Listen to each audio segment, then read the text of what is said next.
ایک پیر سے شکوے کاری مطلب کرتے ہیں انسان جو مجبور ہو جاتا ہے. یہ بتایا گیا کہ اللہ تعالیٰ جو انسان کو آگے پیچھے دائیں بائیں اس کے اوپر اللہ کی عنایتیں ہو رہی ہیں ان پہ بھی وہ نگاہ رکھیں.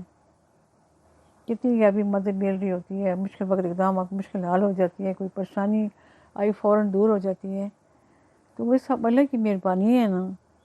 یہ ہم ان کو شمار نہیں کرتے ہیں, ان چیزوں کا ہم بالکل شمار نہیں کرتے ہیں جو ساتھ ساتھ ہمارے اللہ تعالیٰ کی مہربانیاں کرم نوازیاں چل رہی ہوتی ہیں. ہم تو اپنی وہ ایک تعلیم جو ایک رکھا یہ چیز وہی آگے پیش کرتے رہتے ہیں. یہ بتایا کہ آپ کے ارد گرد جو اللہ تعالیٰ کی کرم نوازیاں ہو رہی ہیں, مہربانیاں ہو رہی ہیں, ان پہ بھی غور کریں. کتنی بڑی بات ہے, کتنے دل کو سکون مل جاتا ہے, انسان ہوش حواس کی دنیا میں آ جاتا ہے. اور ہوش حواس بہت ضروری ہیں. ذکر میں رہیں گے کوئی جھگڑا نہیں رہے گا, کوئی غصہ نہیں رہے گا, کوئی نفرت نہیں آئے گی, آئی نفرت بھی ختم ہو جاتی ہے. یہ سب اس کی اپنی کرم نوازی ہیں. اور کوئی دکھ نہیں لگتا, کوئی غم نہیں لگتا, انتہائی مطلب پرسکون. پھر اسے انسان کا اللہ سے ایک بہت گہرا رابطہ ہو جاتے ہیں. آپ بھی کر کے دیکھیں, انشاءاللہ آپ کو خود بخود بہت سی چیزیں بہت سی باتیں محسوس ہوں گی کہ بڑی کرم نوازی ہیں. ہم لوگ نادان ہیں, بھولے رہتے ہیں, اپنے حساب کتاب میں لگے رہتے ہیں. اللہ تو بھی حساب دینے والے ہیں, اس نے بھی کوئی حساب نہیں رکھا ہے, وہ سب کو دیتے ہیں.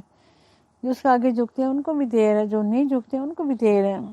جو جس ذکر میں ہے اس کو بھی دے رہا ہے, جو نہیں اس کے ذکر میں, اس کا تو کام ہے دینا ہی دینا, اور بندے کا کام ہے لینا ہی لینا. جتنی مشکلات میں زندگی گزری ہے اللہ تعالیٰ کی مہربانی سے مشکلیں نہیں تھیں, آسانیاں تھیں. دل مطمئن تھا اللہ کے کلام سے. کبھی کوئی یقین کرے آج تک میں نے کبھی کسی کپڑے نہیں دیکھے, کسی کے زیور کو نہیں دیکھا, آنکھ اٹھا کے بھی نہیں دیکھا. نہ میرا دل چاہیے نہیں کہ دل میں کبھی ایسی بات ہی نہیں آئی. اپنے حال میں خوش, اپنے حال میں مطمئن. بڑی اللہ کی مہربانی سے بڑی اچھی گزری ہے. میں سمجھ میری زندگی بڑی ٹھاٹھ سے گزری. دل مطمئن ہو گیا تو سب کچھ خیر ہی خیر ہوگی نا. لالچ ہرس دل سے نکل گئی تو پھر تو زندگی میں آسانیاں ہی ہوگی نا. مولانا رومی کا سناتی ہوں آپ کو. حضرت سلمان علیہ السلام کی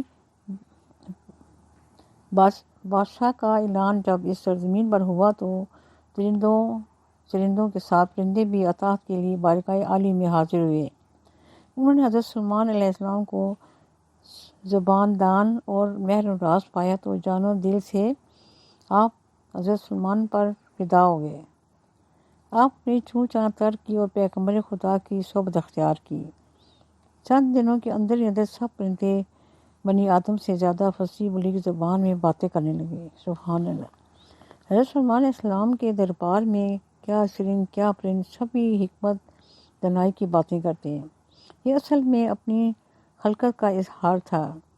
غرور یا شیخی کوئی اس میں دخل نہ تھا. ان باتوں کا مقصد بھی یہی تھا کہ پیغمبر خدا کو تعلیم ہدایت کی تبلیغ کرنے میں کچھ مدد ملے. ایک دن دربار لگا ہوا تھا اور معمول کے مطابق حاضرین دربار اپنی اپنی بولیاں بول رہے تھے. علم, حکمت, تجربے اور دانائی کی نہریں جاری تھیں. اس روز پرندے اپنی صفات اور ہنر بیان کر رہے تھے. آخر میں حدت کی باری آئی.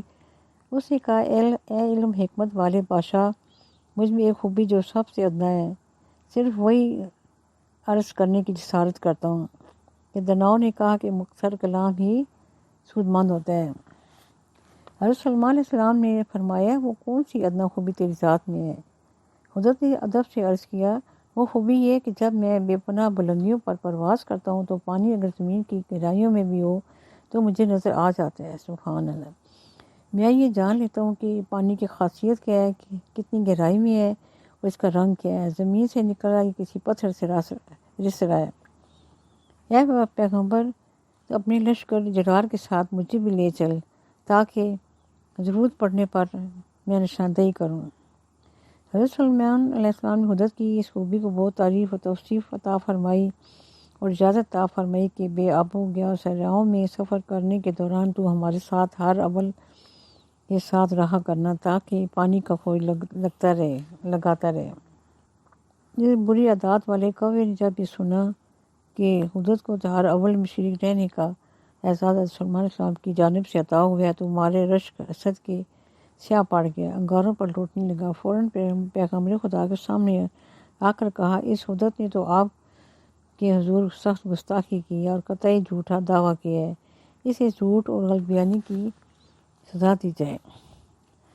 اس سے پوچھیے کہ اگر تیری نظر ایسی تیز ہے کہ زمین کی گہرائیوں میں چھپے پانی کی خبر لاتی ہے تو پھر تجھے ذرا سی خاک میں چھپا ہوا وہ پھندا کیوں نہیں نظر آتا جو شکاری تجھے پھانسنے کے لیے لگاتا ہے؟ ایسے ہی ہنر رکھتا ہے تو جال میں گرفتار کیوں ہوتا ہے؟ آسمان کی بے پناہ بلندی سے وہ جال کیوں نہیں دیکھ لیتا؟ کبھی کی بات سن کر حضرت سلیمان علیہ السلام نے حدت سے کہا، اے حدت، کبھی نے جو بات کہی وہ تو نے سنی، اب اس کا جواب تیرے ذمہ ہے۔ اپنے دعوے کی صداقت کا ثبوت پیش کر ورنہ سزا کے لیے تیار ہو جائے۔ حدت نے بے خوف ہو کر عرض کی، بادشاہ سلامت ناراض مت ہوں، اس بدخسرت دشمن نے حسد سے جال بن کر میرے خلاف جو بکواس کی ہے اس پر دھیان نہ دے، اگر میرا دعویٰ صحیح نہ ہو تو یہ گردن حاضر ہے۔ اب رہا یہ سوال کہ مجھے مٹھی بھر خاک میں چھپا پھندا کیوں نظر نہیں آتا تو اس بارے میں کیا عرض کروں؟ اور اگر حق تعالیٰ کی حکمت مرضی اور میری عقل کی روشنی نہ بچائی تو میں یقیناً پرواز کے دوران وہ حقیر پھندا بھی دیکھ لوں، لیکن جب فرمان قضا قدر جاری ہو اور میرا وقت آ جائے تو نگاہ کی خوبی کیا کرے؟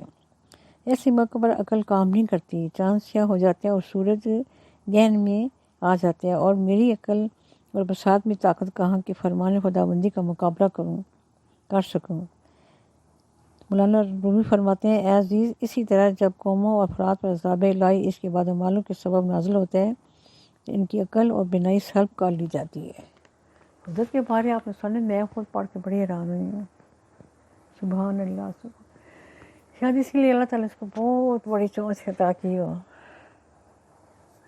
کہ جہاں سے ضرورت پڑے پانی کو آرام سے پانی کو کھٹائی کر کے